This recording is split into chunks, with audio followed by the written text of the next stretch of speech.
It's pretty cool just seeing that everybody has like all these different things they want to do, and just seeing that like this guy's in law school and that he wants to be here. So as part of UNL's CLEP program, we come into the middle schools every year for Constitution Day to teach the kids about the Constitution and kind of engage in an activity, both to enhance their knowledge and also kind of get them interested in thinking about the law. I think what I found interesting was that there's like so many options and so many things that you can learn about it. And it's a lot more complicated than I originally thought that it would be. So it was an amendments that got away activity where we look at 3 amendments that were proposed by Congress but not ratified by the states.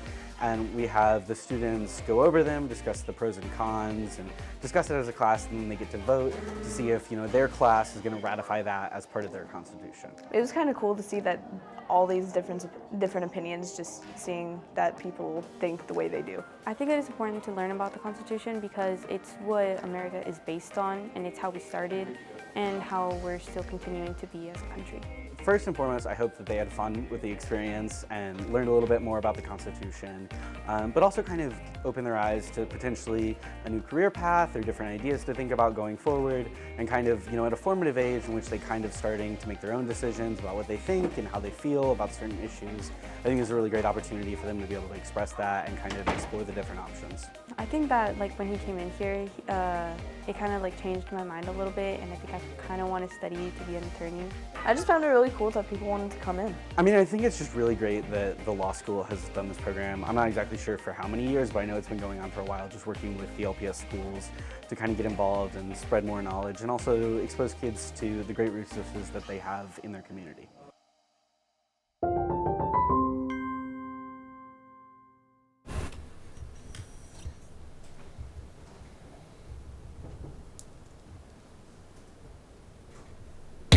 This meeting of the Lincoln Public Schools Board of Education for September 27th, 2022 is called to order.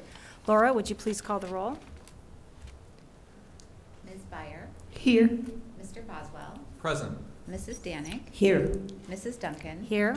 Mr. Mayhew. Mr. Mayhew is excused. Ms. Mumgard. Here. Dr. Rauner. Here. The Nebraska Open Meeting Act is posted and available at the main entrance of the room. We have minutes from our board meeting on September 13th, 2022 for approval. Are there any additions or corrections? Seeing none, the minutes stand approved as published. We do not have a special report this evening. That brings us to public comment. Our next item is public comment. Blue cards are available at the entrance for those wishing to speak. Each speaker is allowed 3 minutes and may provide printed materials to the board.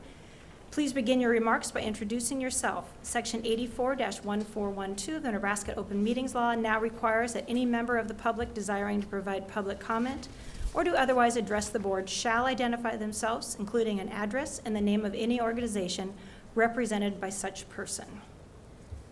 My first speaker is Liz Davids.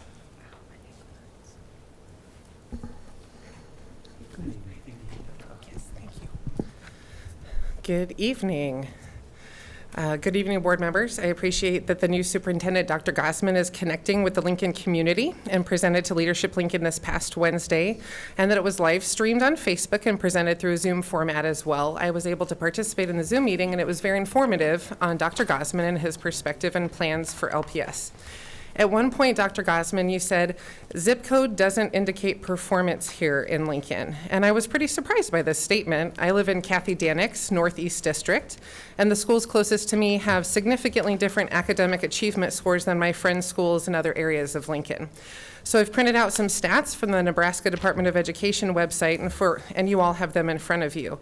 So let's take, for instance, Morley Elementary School in 68506 and Cahoe Elementary School in 68507. They have English language arts scores for all grades in the 64 to 72% range, and mathematics proficiency scores in the range of 56 to 64%. Whereas Clinton Elementary School in 68503 and Annie Baumgard's wonderful Northeast Lincoln District has much different proficiency scores of 30% in both English and math. 30%. That is essentially half as many children who are proficient in Clinton as in Morley or Kehoe. That's a staggering difference in academic performance. And similar disparities exist between Scott Middle School in 68512 and Moore Middle School in 68526, which have proficiency rates in the 65 to 69% range, and Goodrich Middle School in 68521 and Dawes Middle School in 68504 again, which have proficiency rates in the 32 to 38% range. That's again essentially half as many students achieving proficiency in the most basic subjects of English and math. And high school scores are similar, with Lincoln East at 68510, Lincoln Southeast in 68506, and Lincoln Southwest in 68512 having proficiency rates in the range of 48 to 64%, while North Star in 68504 again, and Lincoln Northeast in 68507 have proficiency rates in the range of 29 to 34%. Again, essentially half the proficiency rate. And Lincoln High in Dr. Rauner's district achieves a proficiency rate of 34 to 36%, even with the International Baccalaureate program, whose students surely excel academically and bring that rate up significantly. So I know you're new to living in Lincoln. Again, you yourself mentioned last Wednesday that this is a different Lincoln than you left in 1994. So I thought that maybe you didn't yet know that our zip codes absolutely do indicate performance in academic achievement scores. And I hope that the academic achievement at LPS trumps any other priorities that would take away precious time from instruction and repetition and creative teaching of academic subjects. When our students graduate from an LPS school, they deserve to have the baseline accomplishment of being proficient in basic academic skills. Thank you. Our next speaker is Lori Marsh from Lincoln. Thank you. Good evening, and thank you, Lori Marsh. I am here to oppose LPS's proposed budget. It is my understanding you are asking for $5 million, about a 2.3 increase from last year. This is in part to focus on staff salary and better benefits and a labor shortage to include adding 3 new sports to the high schools: girls wrestling, boys and girls bowling. My concerns are, why are we spending money on new sports for our high schools when the high school graduation rate is 77.1, math and reading proficiency are both at 56%, and the attendance rate is 94%. With the reading and math proficiency, at least we're in the top 50%. Every teacher I know has spent their own money on class supplies. I understand new sports are great for schools and may attract new students to participate with additional options. However, at the current time, shouldn't we focus on spending money on fixing what is wrong? There's a study by the Digestive Education Statistics from 2019 that shows that since 2000, the percentage of admin staff has increased to 88%, principals and assistants 37%, students only 8%, and teachers have not increased since 2010. You are failing our students with unnecessary fluff, all the while you let our students fail and flounder. I am all for a salary increase for teachers. However, you might start with keeping them safe in the workplace so they don't leave in the first place. Kathy Danick tries to sound like she is being a good steward of our taxpayer money when she says, "We only spend what we need, not more." My question is, what do you really need? We don't really need to spend money on 3 new sports. That is a want. I would suggest that our budget include an oversight committee whose sole purpose is to address the student failure rates and unbelievably low test scores, and after determining the reason, propose a solution and implement a plan and a budget to get our students successful in these subjects that will benefit them throughout the rest of their life, such as reading, writing, and math. Electives are great if you are a thriving student. Lastly, I've heard from friends who teach, and they tell me that students are assaulting other students and teachers, and that teachers and students are afraid. I'd like to know what you are doing about this. I would propose any budget include money that place police resource officers at every school so that our students can learn and our teachers can teach without being afraid and assaulted. Please do not approve the budget without addressing these important issues. Thank you. Our next speaker is Michael, is it Dooling or? Thank you, from Lincoln.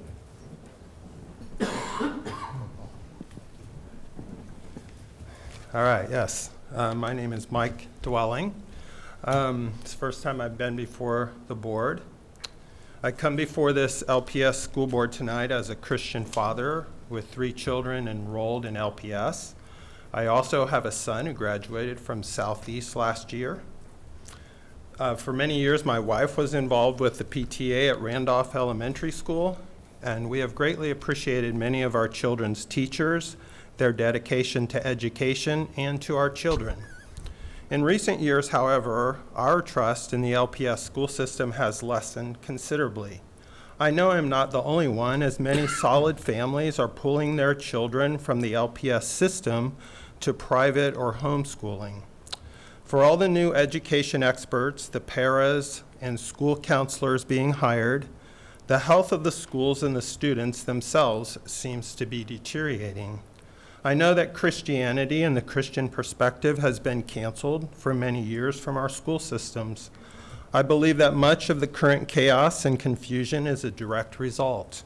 I grieve to see children being pushed to what is a very unnatural position in questioning whether they are girls or boys, and then this dominating so much of everyone else's time and attention. To me and many others, these are serious issues of morality. It appears that the school board and the educators filling our teaching positions are fully embracing these new ideas. Recently, LPS brought in a transgender who voiced the desire to increase the transgender position in the LPS school system. I would ask the board tonight to seriously consider allowing a biblical viewpoint to be taught as a solution and a workshop given to that end. I believe that the Christian solution will provide much better help and extend real hope to these children. My wife and I have known and worked with children and young people throughout our lives, including all 5 of our children. We have been blessed to see young people find great stability, health, and hope in embracing the good news of the gospel and Christian values. There is no question that these are 2 competing ideologies or worldviews, but as at present, the LPS board and school system is embracing one, which is commonly called the woke agenda. I would end by asking you to genuinely consider allowing a biblical viewpoint to be presented both to students and to staff to counter the current message. The Bible states, "Do not be wise in your own eyes. Fear the Lord and turn away from evil. It will be healing to your body and refreshment to your bones." Really, thank you for your consideration in this subject. Okay, I do not have any other blue cards. That concludes this portion of our public comment. Our next item is the consent agenda. Is there a motion for approval of the consent agenda? Mr. Boswell? Move approval of the consent agenda. Is there a second? Dr. Rauner? Second. Are there any questions, comments, or conflict statements? Annie? Out of an abundance of caution, I hereby declare a potential conflict of interest and hereby abstain from voting on check number 667425 as part of agenda item 8.2.A of the agenda materials for this meeting. I do vote in favor of all other consent items. Thank you. Any other conflict statements? Seeing none, Laura, would you please call the roll to approve the consent agenda? Ms. Byer? Yes. Mr. Boswell? Yes. Mrs. Danick? Yes. Ms. Mumgard? Yes. Dr. Rauner? Yes. Mrs. Duncan? Yes. For first reading, item 9.2.1, the district-wide area network, number 10443. Dr. Standish or Mr. Langer? Thank you. Had to look around to see who it was.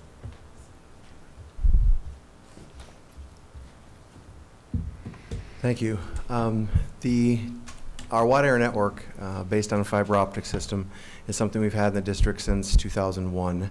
At the time that we acquired that, or had it really built out for us, because there wasn't any fiber network in town that wasn't owned by a commercial firm, like at that time Time Warner, for example. When we were able to partner with then Aquila Natural Gas that became Black Hills, they came to us and said, "We understand that you're in the market maybe for fiber to get between your schools, and you have a real need." At that time, we were on standard circuits from the local telephone company, and the speeds were not particularly conducive to the types of things that were becoming available on the internet. So we undertook that with Aquila at that time. The network was built out over probably 18 months to 24 months because literally they were stringing fiber. A fair amount of that is aerial, means it hangs on the poles around Lincoln, and about 50% of it or more is subterranean, so it's underground. For the first of the contracts with what became Unite Private Networks when it was privatized, because at the time it was around 2008 when it was decided by Black Hills that they really wanted to get out of the business of anything that wasn't strictly regulated, and that became Unite Private Networks. Our first contract with them was 10 years long. It ended in 2011, but before it did, we signed another contract that was 12 years long, which ends July 1st of 2023, so just less than a year from now. So with that in mind, we began the work before we came up, because you can't just put one of these things in overnight, we began the work of looking at things that had changed in the Lincoln landscape since the last time we executed a contract back in 2011. And one of the primary things that changed during that time was Allo came to town. So we fully understood that Allo has a lot of fiber in the ground around Lincoln, and it seemed a good idea and a prudent thing to go ahead and put an RFP out and get responses. We did the standard sorts of meetings beforehand to make sure that prospective respondents would have the opportunity to ask any questions prior to, and sort of what I would call a pre-sales. We then developed an RFP, during which time they were allowed to naturally respond to that. We did an analysis of their response. All of this is part of our E-rate review. And we have an E-rate consultant that we work with very closely on this, because when we look at the option to have E-rate discounted by, at this point, 60%, we want to be very careful, of course, that we work within that framework. So in our analysis of the responses, of which there were 3, really 2 of the responses were rather close: our incumbent, Unite Private Networks, and then Allo. There was a 3rd respondent that frankly, was significantly more in terms of dollars, and it isn't exactly clear after we read the response how they would have delivered. So we really got down to 2. The most responsible of the 2 with respect to those, to the rubric under E-rate, was Allo. So what we bring before the board tonight is a recommendation and proposal to extend a contract to Allo for our fiber network, the onset of which, in terms of actually running on their fiber, will begin in July 1st of 2023. So that's kind of where things sit at this time. We would work with Allo we will be on our current fiber network with Unite Private Networks until the actual cutover on July 1st. And during the months in between now and then, we'll be working hard to make sure that we get the new fiber into place. It is notable that the preponderance of that fiber is already in the ground. It's a matter really of getting the spurs that are close to our schools and buildings to basically bring that we call it the last mile, but in many cases it's much less than that, to bring it into the schools. And I'd be happy to answer any questions you might have about this. Okay, any questions? I have Kathy, then I have Barb. So as you talk about E-rate, I have a little familiarity with it. E-rate is a federal program that gives us a discounted rate to use connection for internet across the state, correct? Mm-hmm. Can you kind of explain that so that the community understands what E-rate is? Because these are federal dollars coming back to our school district, correct? Or right, actually to E-rate. So the federal government, working with a group called USAC, established the E-rate program that all of us contribute in various ways through our own telecommunications fees that you would see if you look at your bills on your cell phones, your landlines, whatever. So it's a program that was established that provides dollars for, as Stanek said, for telecommunications cost. At the outset of the program, it really focused a lot, in the district's use of it was for what's now referred to as plain old telephone service. It's really now moved away from that, and the emphasis of it is for high-speed access to the internet by way of things like a dark fiber environment like what we're proposing here, as well as it also pays fees for the networks inside of our schools, the switches and so on and so forth that we use to actually get to move data around internally. So it provides discounts predicated on a measure of poverty. That measure of poverty is free and reduced meals. And we are in a strata that provides a 60% discount for the eligible telecommunication services. So it's a federal program. It's something that we have leveraged and will continue to. It helps us provide the type of access that otherwise would be markedly more costly. Thank you. Barb. Yes, I noticed that there's a significant difference in contract prices. Yeah. Can you explain why such a difference after 12 years? Well, I think one of the things is that as fiber itself, in a sense, has become a bit more commoditized. When you have more than one provider, that always encourages competition. I think it also represents, it would be notable in analyzing the proposals as they came back, that Unite Private Networks, that their response actually reduced the cost of over an annualized cost that we paid over the last 12 years. It reduced it by 59%. So they came back with a very strong proposal. They did everything I said when we had a discussion with them. I said, you did everything you needed for us to say yes, but you didn't do enough for us to say no to Allo, whose proposal was even stronger than that. And it was stronger not only in terms of the cost of it, which is about 81% less than what we've been paying on an annualized basis over the course of the contract, but it also, in our estimations, they have much more fiber in the ground, so they can recover from issues if any of those develop and they need to dedicate other strands. We are already working with them on other projects, Allo, on our IPTV for the district. So there are a number of benefits to working with them. Really, they're the hyper-local firm because they're actually right here in Lincoln. So responding to any kind of an outage, because while all of their fiber's in the ground, and that's better than not, because when we have more ice storms than we used to, and that stuff hanging on poles is subject to being broken through the freezing process and so on. Nevertheless, when it's in the ground, it can still have a backhoe go through it, and somebody has to very quickly mobilize to get that fixed. Their crews are local and are able to quickly respond to those kinds of things. I think overall, as you know, the price went down because there are more people in the area to provide it. It also, though, I think represents for Allo a profound stewardship back to our community. When we were going into the pandemic and it became clear we were going to have a lot of learners off the network, Allo contacted us and said, how about we set up a pairing pipe between your network and ours so that we know a lot of your kids are going to be coming on through our network. Let's just get a really fast link between us. And they just set that up. They contacted us, said it's the right thing to do, let's get it done. And so in working with their leadership, excuse me, Kathy Carstensen, Brad Moline, notably, they have done a wonderful job of making sure that they tell the story and that they not only talk the talk, but very clearly they're prepared to walk the walk. So the public knows this is a savings of, close to around $6 million if you were looking at one contract's 12 years and the other one is 10 years.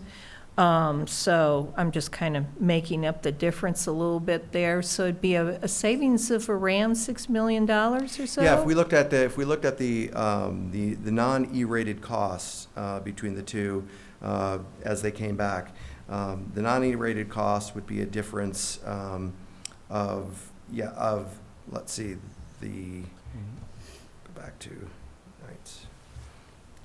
Before E-rate, we would be looking at on Unite's about $5 million, and Allo's was about 2.4 or half of that. Okay. So if you look at our past contract on E-rated on a 12-year, that was $8 million. Yes. So you're absolutely right. That's where you see that really large number. But if we compare the two as they came back, it would be fair to say that it's a savings after E-rate of it's a significant savings, and overall the Allo response was about half the cost of the Unite Private Networks response. But it is a very big savings. It is. It's huge. Thank you. Any further discussion, questions? Annie? Well, you did bring it up, though. I mean, the point of this is that it's also a very local business that we're working with. Yeah, and I can't say enough about, you don't do business with somebody for what will be 22 years, like Unite Private Networks, unless they have done a fine job, and they have. They very much, they were here and offered us the opportunity to partner with them and create a fiber network when, frankly, we didn't have any other options, and we had explored them. So definitely hats off to them. The business landscape, though, changes over time. And we, like anybody else, have to look at our opportunities and avail ourselves of them. And we feel like we're picking a very good business partner, but also a wonderful community partner in working with ALLO, because I think they truly want to provide the types of services that will make a difference for our learners. Thank you. Okay, any further? All right, this item will come back to us at our next meeting. Thank you. Thank you. Let's move on to second reading and recommended for action. 10.1, the 2022-23 Board of Education and Superintendent's Annual Goals and Priorities. Is there a motion for approval? Mr. Boswell? I move approval. Is there a second? Annie? I'll second that. Any discussion? Seeing none, Laura, please call the roll to approve item 10.1. Mr. Boswell, Yes. Mrs. Danick, Yes. Ms. Mumgard, Yes. Dr. Rauner, Yes. Ms. Byer, Yes. Mrs. Duncan. Yes. Next, I'd like to say something that Mr. Mayhew has emailed me and asked that I say this evening. So Mr. Mayhew is excused this evening, but he has asked me to make this announcement. Now that our board and superintendent goals have passed, I'd like to announce the formation of an ad hoc subcommittee. The Strategic Planning Committee will be tasked with collaborating with Dr. Gosman to craft the process and timeline to develop our next strategic plan. My memory of our last strategic planning process is that it was an incredibly valuable opportunity for our community members to express their thoughts on the direction that the district should move over the next several years. One of the things this district does really well is learning from what we do and using that information to improve our processes. I'm looking forward to us building on our past successes and have charged this committee with keeping a strong focus on outreach and inclusion. The committee members will be Kathy Danick and Dr. Bob Rauner, and the chair will be Lanny Boswell. I'd like to thank them for their willingness to serve. Mr. Boswell, would you like to say a few words? Yes, thank you, Mrs. Duncan. I'm grateful for the opportunity to chair the board's Strategic Planning Committee, and I look forward to working with Mrs. Danick, Dr. Rauner, and Dr. Gosman. The role of the committee is to develop the process Lincoln Public Schools will use to create our next strategic plan and present a framework and timeline to the full board in April. Our last strategic plan was the result of extensive community engagement, including 49 community sessions with over 700 participants, as well as nearly 4,000 responses to an online survey. The data collected through that process was reviewed by a community study team, ESU staff members, and several board committees. The strategic plan developed through that process was adopted by the board in the fall of 2017 and has been a guide for our work over the last 5 years. That plan included initiatives such as creating new focus programs, providing additional mental health supports for students, expanding the CLC programs, and addressing growing high school enrollment. Our district and community have changed over the last 5 years, and we face new challenges and opportunities. The creation of a strategic plan is an important opportunity for the district to work with our community to set the direction of Lincoln Public Schools for the next several years. I look forward to the work ahead. Thank you, Mr. Boswell, and once again, thank you, Dr. Rauner and Mrs. Danick, for serving on this committee. Let's move on to second reading, item 10.2.1, the Lincoln Public Schools budget adoption. Is there a motion for approval? Mrs. Danick? I would make that motion. Is there a second? Mrs. Byer? Yes, I second that. Is there any discussion? Ms. Danick? Thank you, Mrs. Duncan. The Lincoln Public Schools budget focuses on providing a quality education for a growing population of students with increasingly diverse needs. As part of our strategic plan, we have defined those needs as all means all. I want to thank a few people for their work on the 2022-2023 budget. My Finance Committee colleagues, Don Mayhew and Lanny Boswell, as well as the board for their hard work at all the additional sessions. A wonderful business affairs team led by Dr. Liz Standish, Budget and Finance Director Kim Schmidt, Director of Accounting and Payroll Jess Jefferson, Budget and Auditing Specialist Julie Doherty, And a thank you for Kelly Ackerman, who retired kind of in the middle of this process. I just didn't want to leave her out. And also the entire team who put together a fantastic budget, but created a transparent process and explanation of a very complicated financial document. As Chair of Finance, it is increasingly important to engage staff, students, colleagues, and community on our budget, its process, and the impact on those we serve. The budget establishes a budget calendar which identifies requirements of state law, including state aid, budget development, community groups, school groups, chamber, neighborhood alliances, public meetings, and constituent presentation. This year's budget calendar development began on February 22nd, and tonight we have before you our final reading and the budget and budget and property tax approval proposals. Budgets are built on the needs of students and staff, and those needs are demonstrated through budget discussions with each school, the district, and the community, and the board. During the past 2 years, Dr. Standish has highlighted the effects of operating during a pandemic and the flat growth of the budget, all while implementing the 2020 bond issue. We know that students who are engaged in their schools also do better in their academic endeavors. Activities, athletics, art, music, industrial tech, academic experience, the Career Academy, other focus programs are just a few of them. We have a budding aviation program at North Star and the Fuse partnership at with UNL at Lincoln Northeast. Again, just a few highlights. This year, we are able to provide salary increases for staff while addressing labor challenges in a very tight labor market. We're also addressing the staffing and supplies across the district. We addressed the needs for transportation and early childhood.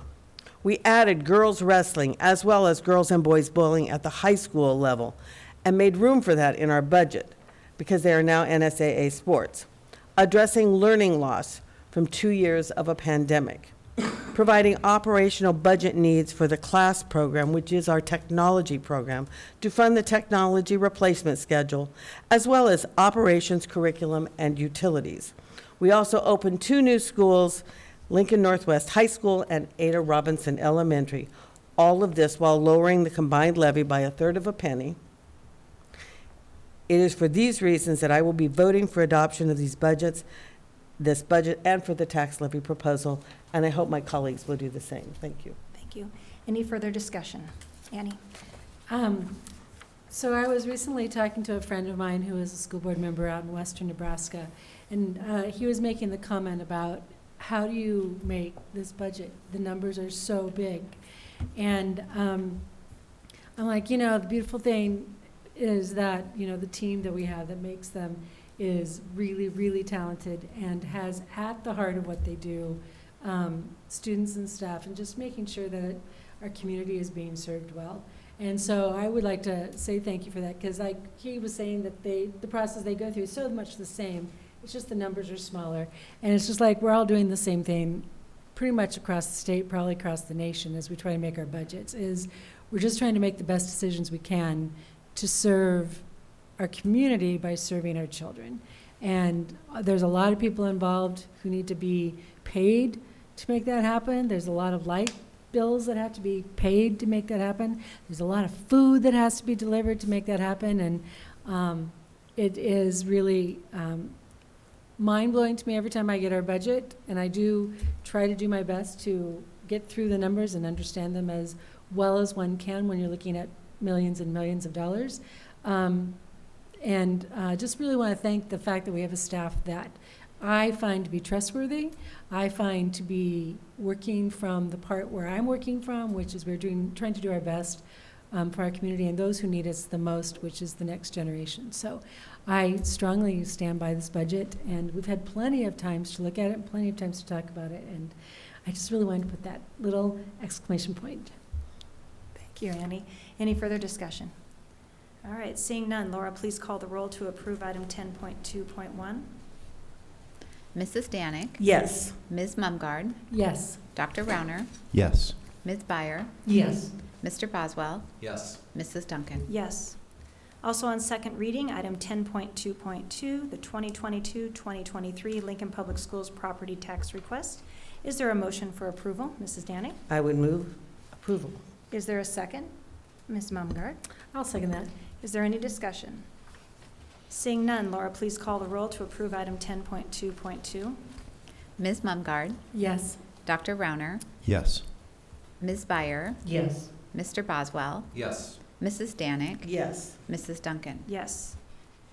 All right, because we did have first reading and discussion on items 10.2.3 through 10.2.8, I would like to put them all together for approval, if that's okay with everyone. So is there a motion for approval of items 10.2.3 through 10.2.8? Mrs. Danik? I would move approval of 10.2.3 through 10.2.8. Is there a second? Mr. Boswell? Second. Is there any discussion?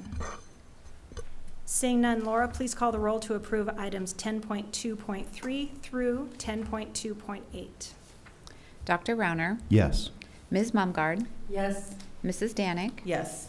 Mr. Boswell, Yes. Ms. Byer, Yes. Mrs. Duncan. Yes. Also on second reading, item 10.2.9, newly annexed property to the city of Lincoln. Dr. Rauner. Motion to approve. Is there a second? Mr. Boswell. Second. Any discussion?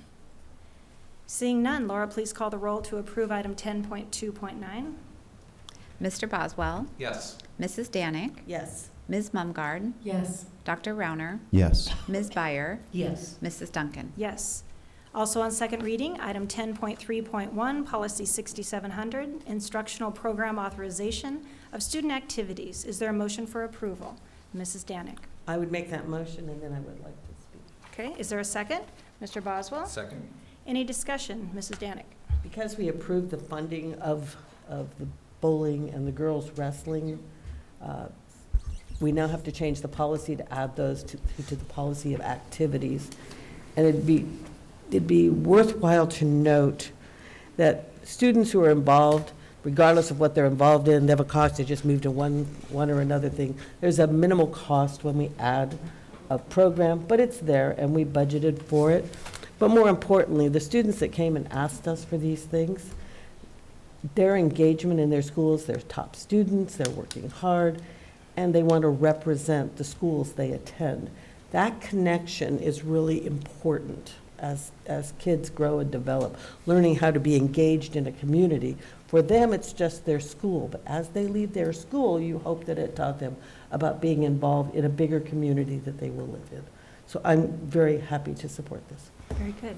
Any further discussion? Ms. Byer? Just to piggyback on Mrs. Danik's comments, I just want to recognize the fact that extracurriculars actually are not that extra. They're what a lot of kids come to school for. And so if we want to go and address our on-time graduation rate, we would continue to support athletics, music, all sorts of different kinds of student activities. So I'm very happy to vote yes. Wonderful, thank you. Any further discussion?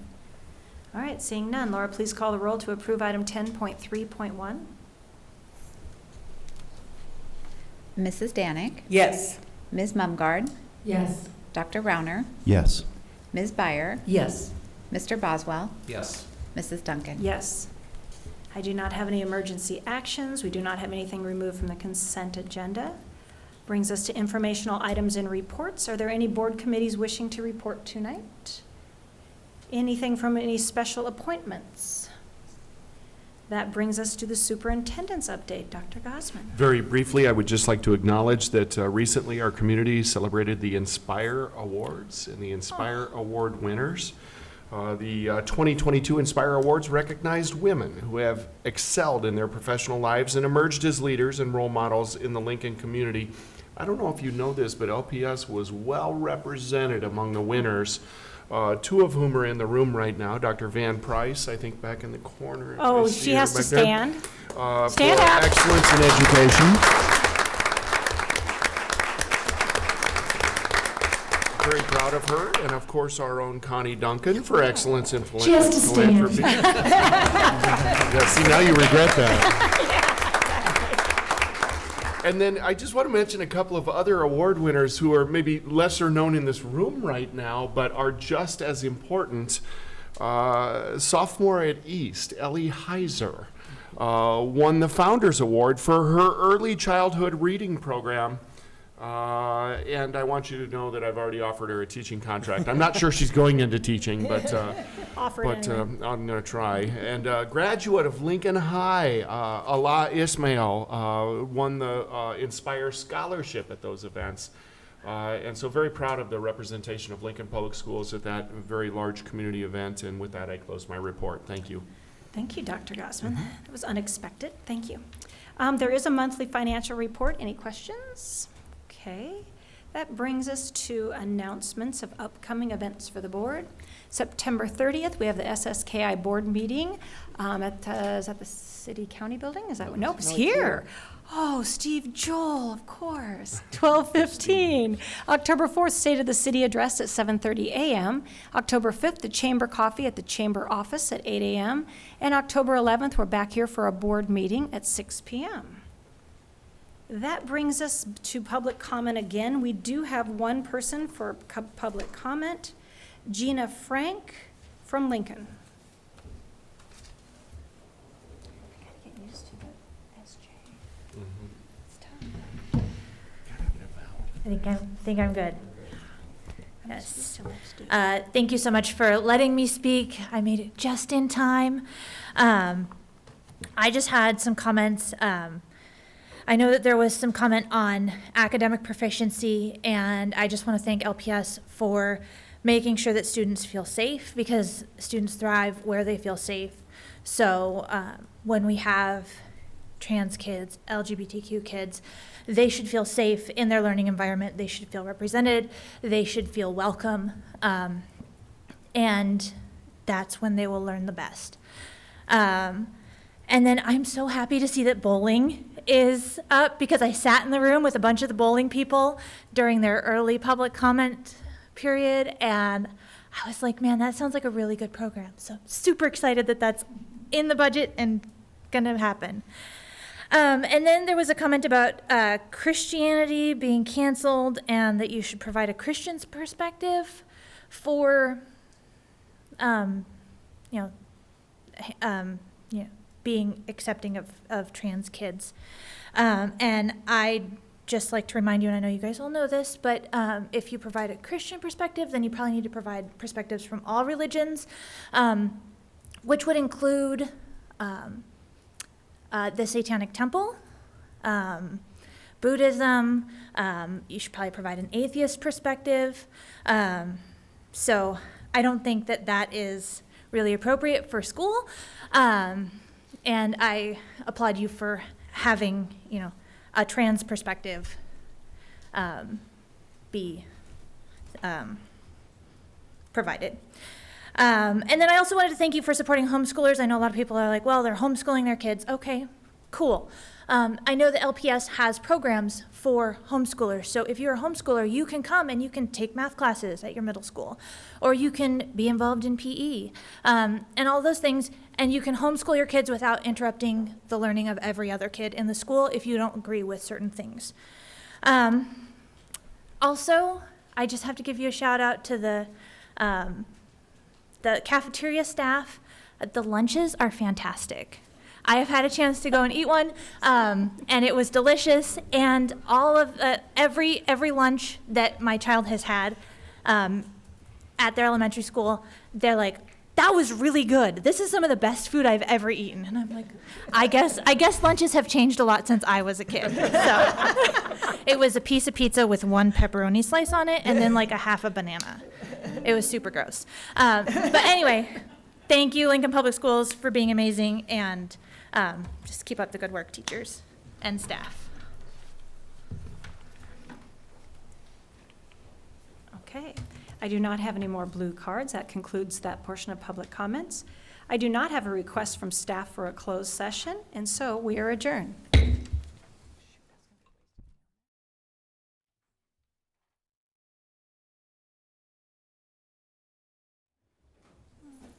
minutes. I've done better. Okay, this meeting of the SU 18 Board of Education for September 27th, 2022 is called to order. Laura, would you please call the roll? Ms. Byer? Here. Mr. Boswell? Present. Mrs. Danick? Here. Mrs. Duncan. Here. Mr. Mayhew. Mr. Mayhew is excused. Ms. Mumgarde. Here. Dr. Rauner. Here. Nebraska Open Meetings Act is posted and available at the main entrance of the room. We have minutes from board meeting on September 13th for approval. Are there any additions or corrections? Seeing none, the minutes stand approved as published. We have no blue cards for public comment. We have no items in the consent agenda and no first reading. We do have 2 second readings. First, item 9.1.1, we have the 2022-2023 Educational Service Unit 18 budget adoption. Is there a motion for approval? Kathy? I would make that motion. Barb?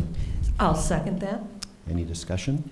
It should be noted that this was discussed thoroughly at the last board meeting. We also had 4 public hearings last night on all of the budget items, and people had an opportunity to weigh in. Plenty of comments. Laura, would you please call the roll for 9.1.1? Ms. Byer. Yes. Mr. Boswell. Yes. Mrs. Danick. Yes. Mrs. Duncan. Yes. Ms. Mumgarde. Yes. Dr. Rauner. Yes. Also on second reading from 9.2.2, the 2022-2023 Educational Service Unit 18 property tax request. Is there a motion for approval? Kathy? I would make that motion. Annie? I'll second that. Is there any discussion? Can I just say ditto to what I said Yes, you before? can. Laura, would you please call the roll? Mr. Boswell. Yes. Mrs. Danick. Yes. Mrs. Duncan. Yes. Ms. Mumgarde. Yes. Ms. Byer. Yes. Dr. Rauner. Yes. Can I say one more thing? Yes. Kathy? And ditto to the thank yous to all the staff and everybody involved in LPS. You make our work much easier. Thank you. Okay. We have no second public comment. We have no requests for closed session. The meeting is adjourned.